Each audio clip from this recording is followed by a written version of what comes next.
श्री गणेशाय नमः। अतः श्री शिव महापुराण द्वितीय रुद्र संहिता पंचम युद्धखंड द्विपंचशतमो अध्यायः। सनत्कुमार उवाच शृणुष्वान्यचरित्रं च शिवस्य परमात्मनः भक्तवात्सल्यसंगर्मी परमानन्ददायकं पुरा बाणासुरो नाम दैवदोषाच्च गर्वितः कृत्वा ताण्डवनृत्यं च तोषयामास शङ्करं ज्ञात्वा सन्तुष्टमनसं पार्वती वल्लभं शिवम् उवाच चासुरो बाणो नतस्कन्दः कृताञ्जलिः। बाणोवाच देवदेव महादेव सर्वदेव शिरोमणे त्वत्प्रसादाद्वली चाहं शृणु मे परमं वचः। दोहसहस्रं त्वया दत्तं परं भाराय मे भवता त्रिलोकयां प्रतियोदारं न लभे त्वदृते समं। हे देवकी मनेनापि सहस्रेण करोम्यहम् बाहूनां गिरितुल्यानां विना युद्धं वृषध्वज खण्डुत्या निर्भीते दोरभिर्यूयुत सुदिग्गजानहं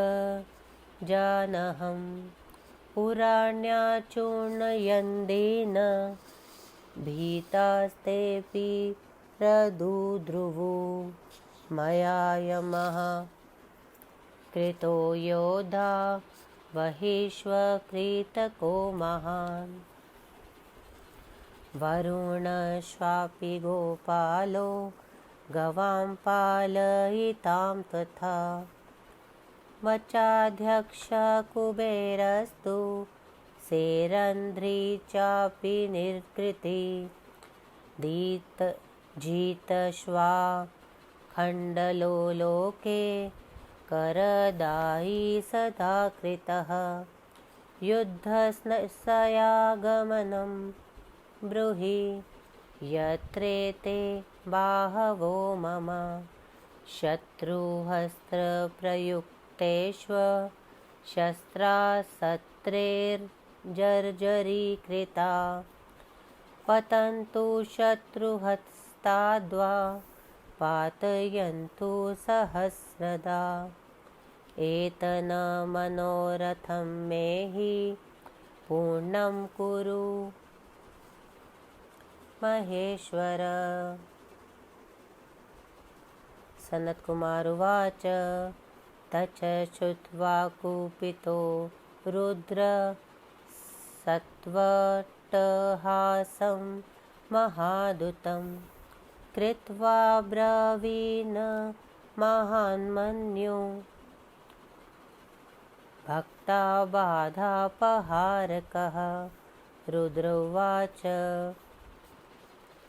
धिक् धिक् त्वं सर्वतो गर्वी न सर्वदैत्यकुलाधम बलिपुत्रस्य भक्तस्य नोचितं वच ईदृशं दर्पस्यास्य प्रशमनं लप्स्यसे चाशु दारुणं महायुद्धं कस्माद्वे बलिना मत्समेन हि तत्र ते गिरिशकाञ्चा बाहवो नलकाष्ठवत् छिन्ना भूमौ पतिष्यन्ति शस्त्रास्त्रे कदलीकृतः यदेष मानुषशिरो मयूरसहितो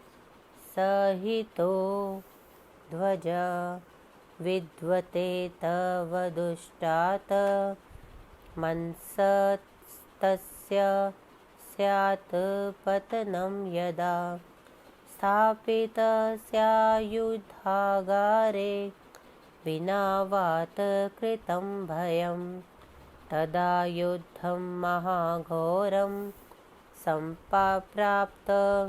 चेतसि निधाय घोरं संग्रामं गच्छेथा सर्वसैन्यवान् साम्प्रतं गच्छ तद्वेषं यतस्तद्विघते शिवः तथा तान् स्वमहोत्पातां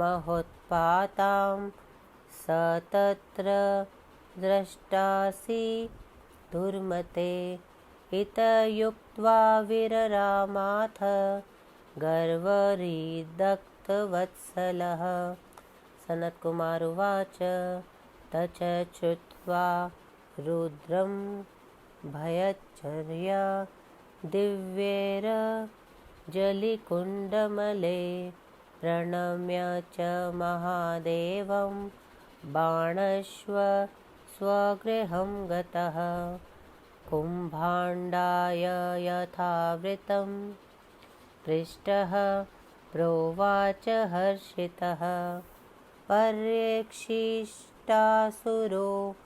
बाणस्तं योगं हात्सुकः सदा अथ देवात् कदाचित् स स्वयं भग्नं ध्वजं च तं दृष्ट्वा तत्रासुरो बाणो हृष्टो युद्धाय निर्ययो स स्वसैन्यं समाहूय संयुक्तः साष्टभिर्गणे इष्टिं साङ्गग्रामिकीं कृत्वा दृष्ट्वा साङ्गग्रामिकं मधु ककुम्भामङ्गलं सर्वं सम्प्रेक्ष्य प्रस्थितो भवत महोत्साहो महावीरो बलिपुत्रो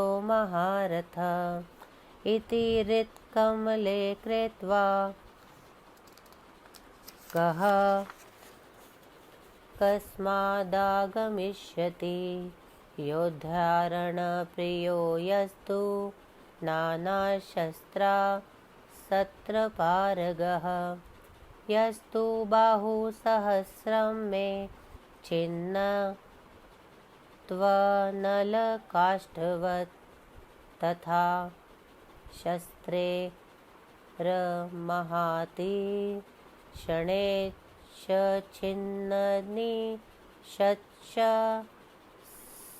छिन्ननिशत्सत्त्वविह एतस्मिन्नन्तरे कालः सम्प्राप्तः शङ्करेण हि यत्र सा बाणदुहिता सुजाता कृतमङ्गला माधवं माधवे मासि पूजयित्वा महानिशि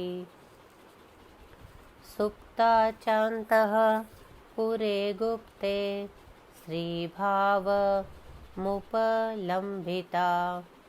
गौर्या सम्प्रशितेनापि व्याकृष्टा दिव्यमायया कृष्णात्मजातमजेनात् रुदन्ती सा यानाथवत् च स चापि तां बलादुक्त्वा पार्वत्या सखीभिः पुनः नितस्तु दिव्ययोगेन द्वारकानिमिषान्तरात्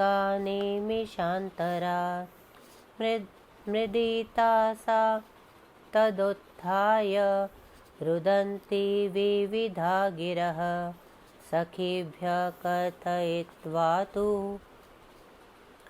देहत्यागे कृतशणा सख्या कृतात्मनो दोषं सा व्यास स्मारिता पुनः सर्वं तत्पूर्ववृत्तान्तं ततो दृष्ट्वा च साभवत् अब्रवीचित्रलेखा च ततो मधुरया गिरा उषा बाणस्य तनया कुम्भाण्डतनया मुने उषोवाच सखी यज्ञेश मे भर्ता पार्वत्या विहितः पुना केनोपायेन ते गुप्तः प्राप्यते विधिवन्मया किस्मिन् कुले स वा जातो मम येन हृतं मनः इत्युषा वचनं श्रुत्वा सखी प्रोवाच तां तदा चित्रलेखोवाच त्वया स्वप्ने च यो दृष्टः पुरुषो देवि तं कथम् अहं समानयिष्यामि न विज्ञातस्तु यो मम दैत्यकन्या तदुक्ते तु रागान्धा मरणोत्सुका रक्षिता च तया सख्या प्रथमे दिवसे ततः पुण्यः प्रोवाच सोषां वै चित्रलेखा महामती कुम्भाण्डस्य सुता बाण तनयां मुनिसत्तमा व्यसनं ते पकर्षामि त्रिलोक्यां यदि भाव्यते समानेष्ये नरं यस्ते मनोहर्ता तमादिश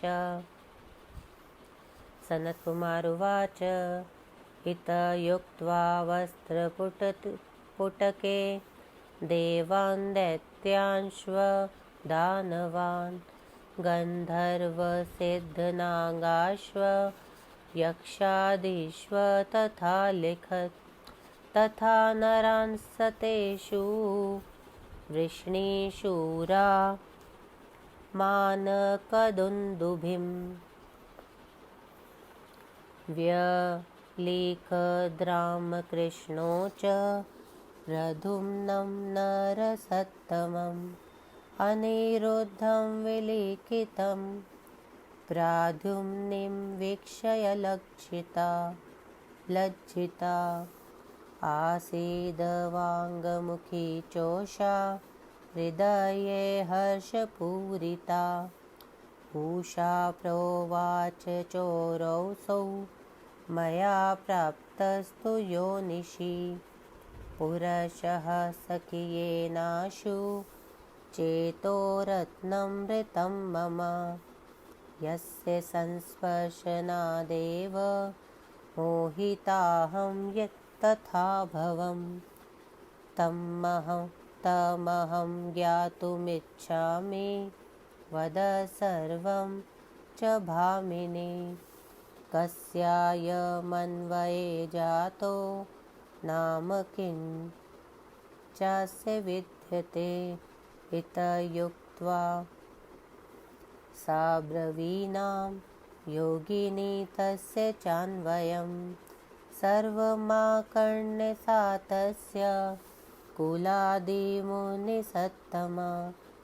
उत सुकाबाणतन्या बभाषे सा तु कामिनी उषोवाच उपायं रचय प्रीत्या तत्प्राप्तये सखी तत्क्षणात् येनोपायेन तं कान्तं लभेयं प्राणवल्लभं यं विनाहं शरणं नेकं सखी जीवितुमुत्सहे तमानयेह सत्तना तसुखिनी कुरु मां सखी सनत्कुमारुवाच हितयुक्ता सा तया बाणा तमजया मन्त्री कन्यका विस्मिता भूनमुनिश्रेष्ठ सुविचारपराभवत् ततः सखीं समाभाष्य चित्रलेखा मनोजवा बुदध्वा तं कृष्णपौत्रं सा द्वारकां गन्तुमुद्यतां ज्येष्ठकृष्णचतुर्दश्यां तृतीये तु गते हनि आप्रभातान्मुहूर्ते तु सम्प्राप्ता द्वारकापुरीम् एकेन क्षणमात्रेण नभसा दिव्ययोगिनी ततः श्रवान्तः पुरोध्याने प्राद्युम्निर्ददृशे तया क्रीडनारीजने सार्धं प्रपिबन्नमाधवीमधु सर्वाङ्गसुन्दरश्यामः सुस्मितो नवयौवनः ततः खट्वां समारूढमन्धकारपटेन सा आच्छादयित्वा योगेन तामसेन च माधवं ततः सा मूर्धनितां खट्वां गृहीता निमिषान्तरात् सम्प्राप्ता शोणितपुरं यत्र सा बाणनन्दिनी कामार्ता विविधान् भावा चकारो न मतमानसा आनीतमथ तं दृष्ट्वा तदा भीता च साभवत् अन्तःपुरे सुगुप्ते च नवे तस्मिन् समागमे यावत् क्रीडितुमारब्धं तावत् ख्यातं च तत्क्षणात् अतः पुरद्वारगते वैत्र जर्जरपाणिभिः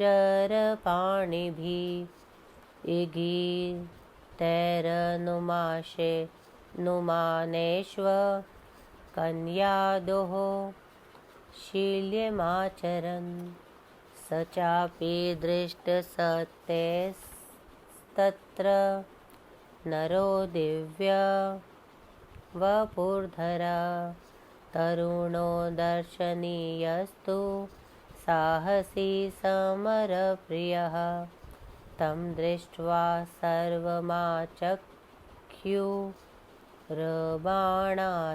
बलिसूनवे पुरुषास्ते महावीरः कन्यानतः पुररक्षकः द्वारपालाऊचु देवकश्वेन जानीते गुप्त श्रवान्तः पुरे बलात् सकोऽस्ति तव कन्यां वै स्वयं ग्राहादधर्षयत्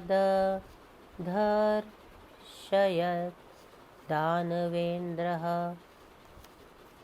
महाभावो पश्येन मत्र च यदुक्तं स्यात् तत्कुरुष्व न दुष्टा वयमित्युत सनत्कुमार उवाच तेषां तद्वचनं श्रुत्वा दानवेन्द्रो महाबलः विस्मितो भूनमुनिश्रेष्ठ कन्यायाः श्रुतदूषणः इति श्रीशिवमहापुराणे द्वितीयायां रुद्रसंहितायां पंचमे युद्धखण्डे उषाचरितवर्णनं 250मो अध्यायः।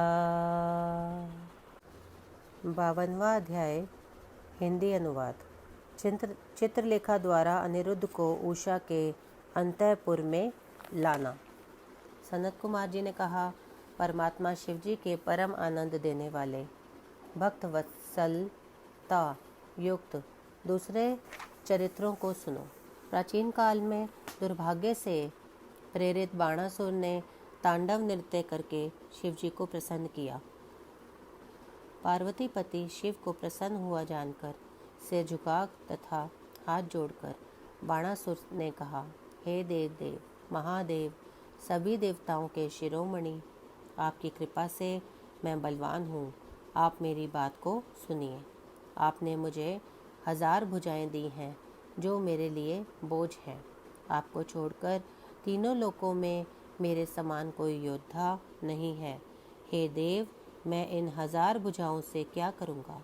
हे शिव जी, युद्ध के बिना पहाड़ के समान इन भुजाओं से क्या लाभ।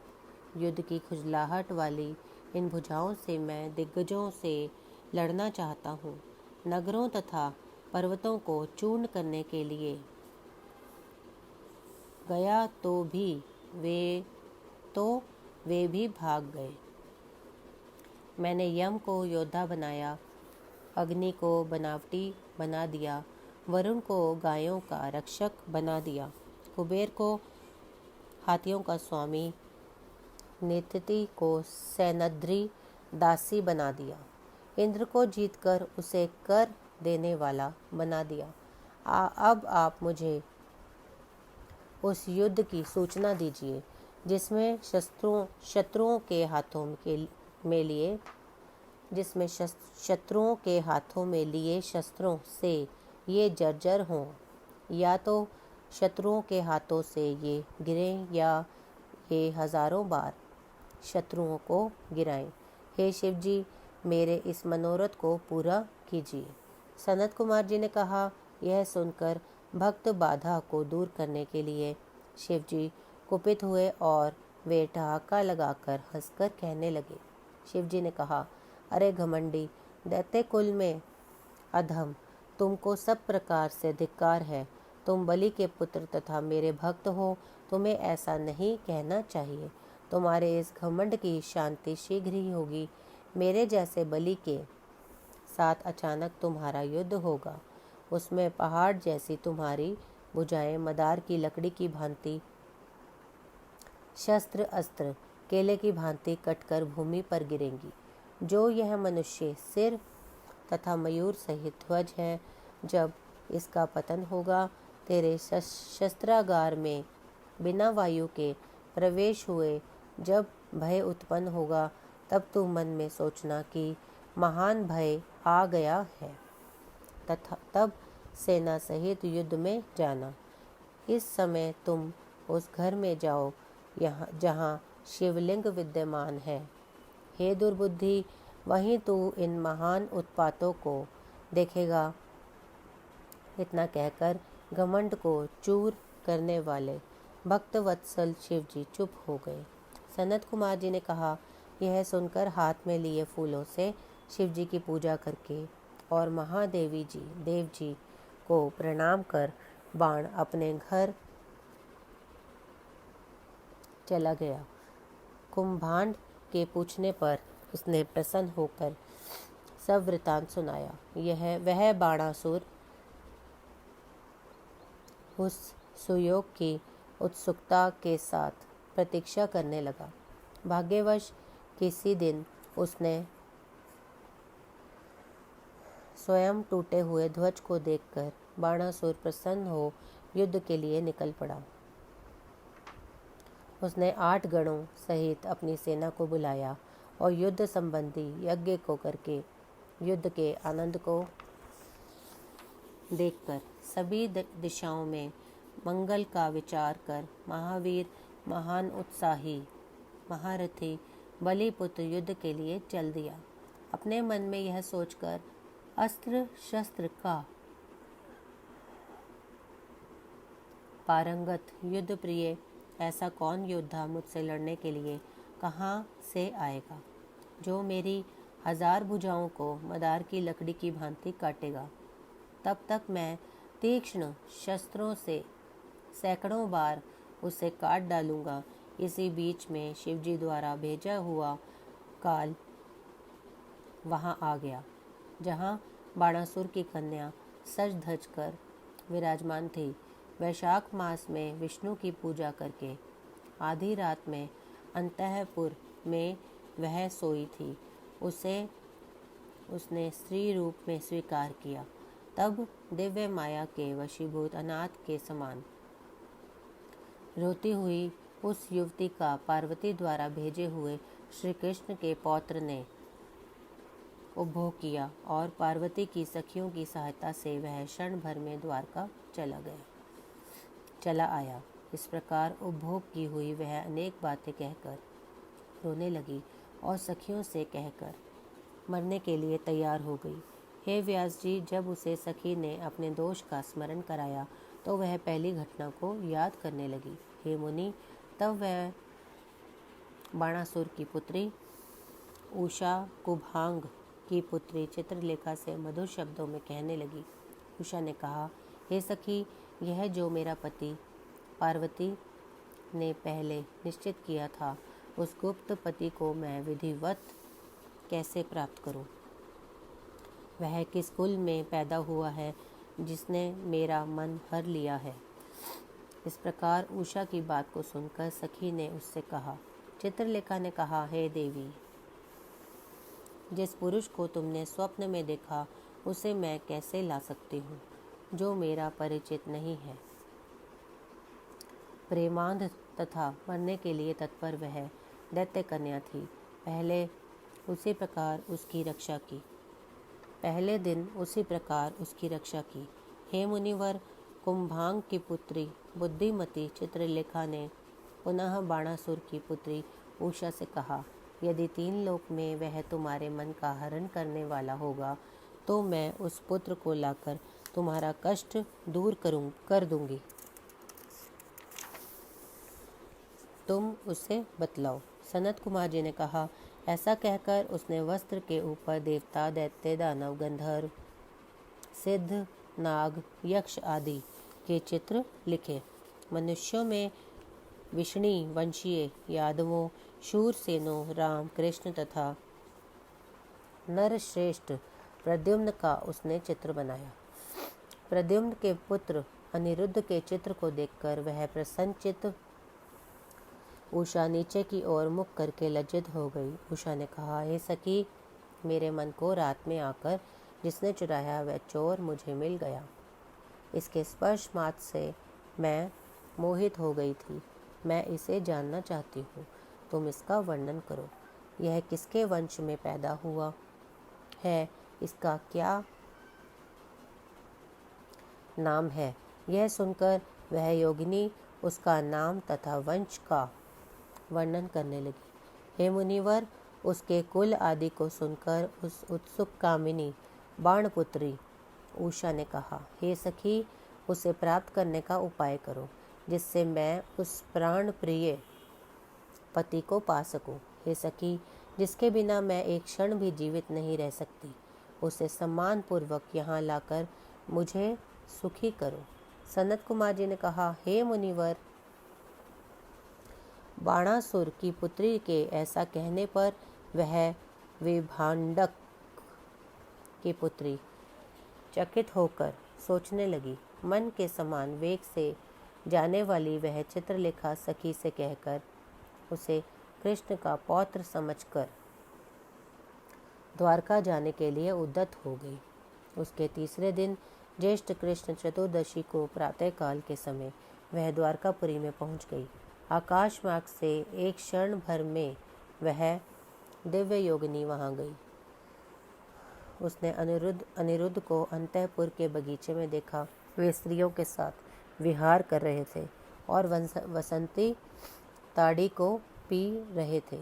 वे सर्वांग सुंदर सांवले वर्ण के, मंद हास्य तथा नव यौवन से युक्त थे। पलंग पर बैठे हुए श्री कृष्ण के पौत्र अनिरुद्ध को काले वस्त्र से ढककर तामस योग बल से पलंग को सिर पर रखकर एक क्षण में वह शोणितपुर में वहां आ गई जहां बाणपुत्री थी। वह काम पीड़ित होने से पागलों की भांति व्यवहार कर रही थी। उन्हें लाया हुआ देखकर वह कुछ भयभीत सी हुई। सुरक्षित अंतःपुर में जब दोनों का समागम हुआ और रति क्रीड़ा करने लगे, तभी सब अंतःपुर के द्वारपाल जान गए कि भीतर कोई कन्या के साथ दुराचार कर रहा है।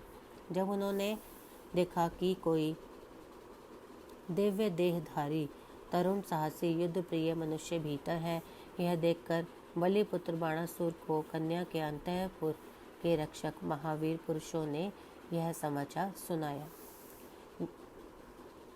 द्वारपालों ने कहा, महाराज, उस गुप्त अंतःपुर में बलपूर्वक आया हुआ वह कौन है जो तुम्हारी कन्या को बलात्कार से भोग रहा है? हे दैत्यराज महाबाहु, उसे आकर देखिए। जो करना हो कीजिए, इसमें हमारा दोष नहीं है। सनत कुमार जी ने कहा, हे मुनिवर, वह महाबली दैत्यराज कन्या के इस दोष को सुनकर आश्चर्यचकित हुआ। इस प्रकार परम महेश्वर पंडित ताराधर त्रिपाठी के पुत्र डॉक्टर ब्रह्मानंद त्रिपाठी द्वारा रचित शिवाटिका टिप्पणी आदि से संवलित शिव महापुराण में उषा चरित वर्णन नामक 52वां अध्याय समाप्त। ओम नमः शिवाय। शिवजी सदा सहाय। ओम नमः शिवाय। गुरुजी सदा सहाय। ओम नमः शिवाय। गुरुजी सदा सहाय।